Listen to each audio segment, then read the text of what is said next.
for tuning in again. This is Melissa Moore. I'm back at you with another episode 2 of my weave tutorials. I am currently just moving up the head in a horseshoe shape, and I essentially is using the loop and pull.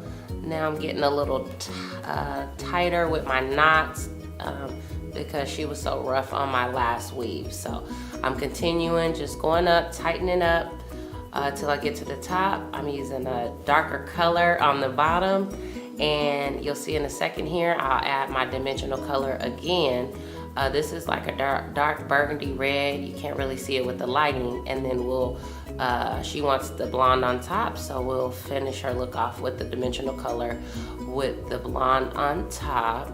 And right now, you see me, I've come to the end of one of my whole track, so you'll see me add on to it, and then I'll get back with you in a second.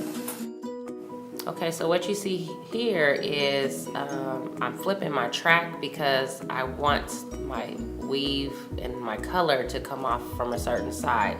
So instead of taking the red hair all the way to meet the other track you see right there on the front corner, I'm kind of stopping it so I can get a horseshoe effect. But right there I just sew down the corner, and again I'm using an X at the end of that. So I didn't get to talk about that on this video, but we don't cut tracks anymore. We flip tracks and sew them down, and using an X formation on the end, as you see me doing right here. That's how we're laying tracks flat and making it look real professional and real natural. So I have completed the sew down on that flipping of the track, and I'm just gonna continue around to the other side.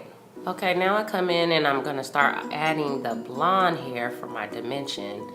And I'm always thinking about the end results, as I talked about in the first episode. So again, I had most of the reddish hair is on the left side, which you can't see at the moment because we're gonna have our hard part on the left side, so that most of our blonde is coming as a real hard, a hard right bang. So as you'll see me, I'm gonna start sewing towards the right and flipping the tracks in certain directions, so that actually am laying my tracks so that they're pushing to the right, so I won't have to do too much. So right here, I'm just gonna start going around in a circle. The U-shaped is over, so I'm gonna start closing up my blonde.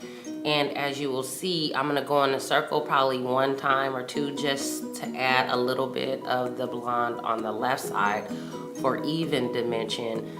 And so it blends in, so it's just not like, looks like a wig cap with all blonde on just one side.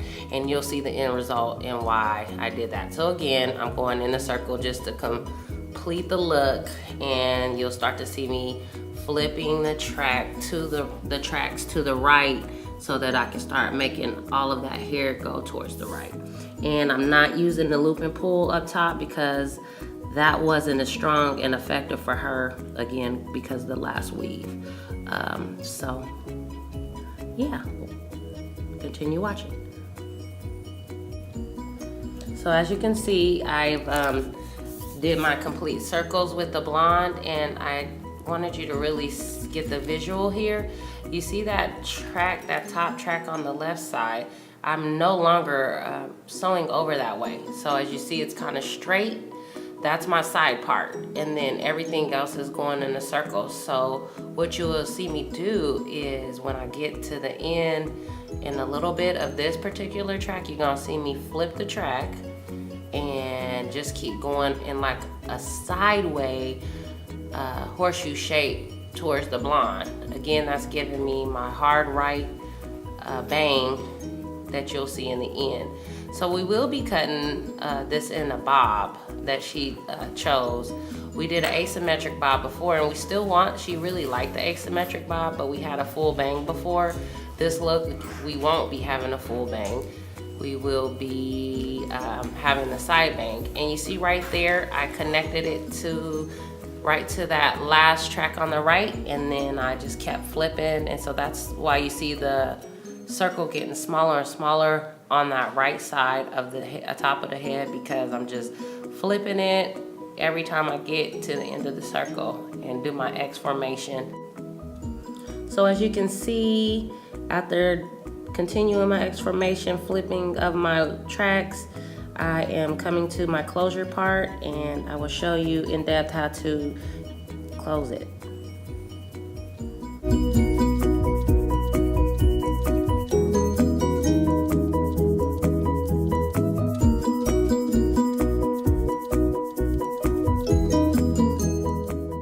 Okay, so you've seen our closure, and this is the end result. So I explained about the couple of golden color tracks on the left side and that hard right part, and as you can see, now that's created, and flipping the tracks to the right to where the side bang comes to the way we want it to, and that's it. So I'm gonna seal the deal and lay that flat with some heat. I'm gonna spray that closure and just kind of put some heat on it and get it flat, and as the days go, it'll get more natural looking, and it should just go to the right like I want.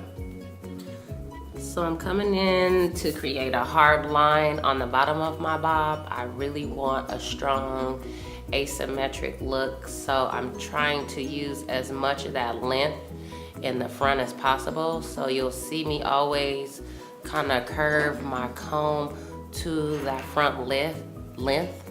I want to make a hard line on the bottom of my weave, and I want it to be really kind of precise. So I decided to put my barbering skills to use and kind of just go in and not play any games and cut a hard line with my clippers. So that's what you see me doing right now. And then as the hair moves, as I cut, I watch how the hair moves and the way it's gonna lay, and I'll continue that process until my line is perfect the way I want it to be. And you should see me come in with my razor comb. My razor, period. So